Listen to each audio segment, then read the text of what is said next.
Hello, everyone. My name is Heather Dalton, and my dissertation is titled Rumor, Trust, and Everyday Life in Colonial New England: How Colonists Decided What Information to Believe from 1690 to 1775.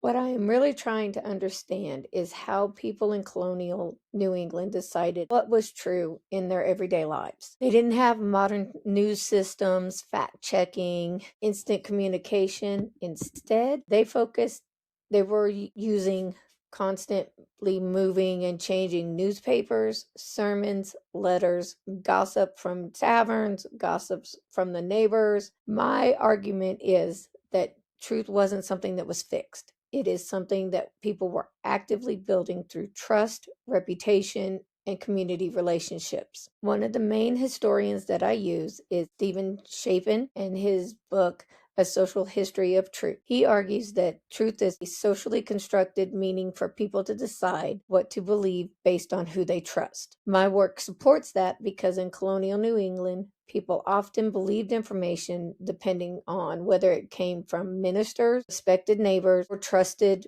print sources. But I also take his idea a little further by showing that it wasn't just happening in the elite scientific circles. It was happening in everyday life in places like taverns and everyday conversations. Another work that I use is Jane Kaminsky's Governing the Tongue. She looks at how speech and reputation were controlled in early New England. I agree with her that people were very aware of gossip and of people's reputation, but I also argued that rumor wasn't just something people tried to control. It was actually how communities tested their information. People used rumors a lot like an early form of fact checking, taking all in several people's words and then sorting out what they believed was true and what was not. Richard Brown's Knowledge is Power discusses how that information moved through early America through print, mail, and informal networks. I build on his work by saying that it wasn't just about the information spreading.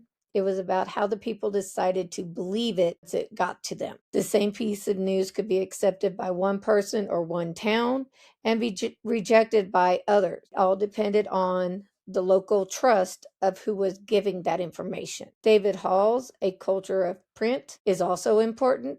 He shows how newspaper and printed material shaped understanding. I agree with that, but I also showed that print didn't automatically equal truth. Printed information still had to pass through personal trust networks in order for people to believe them, and sometimes those oral rumors were actually carrying more weight than what was in print.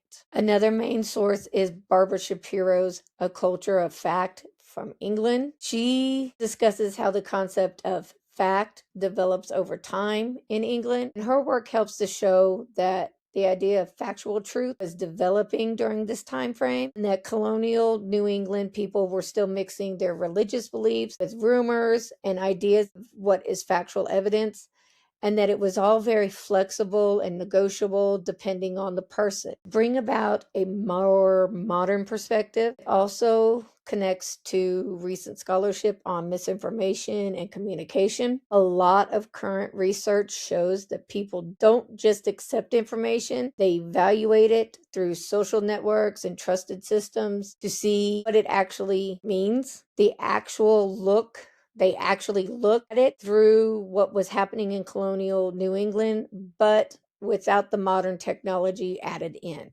So overall, my dissertation argues that colonists didn't separate rumor, print, and authority in a way we might today. Instead, they lived in a world where those things worked together and were constantly trying to decide who they trusted, what information they trusted, and where it came from. In the end, I think this helps us to understand that even the roots of American political culture and revolution itself were shaped by these everyday decisions about credibility, trust, and information. Colonists did not always separate rumor, print, and authority. When they came to the sources, they relied basically on who they trusted, who it was coming from. These would ultimately shape the way things went as a nation eventually. Thank you.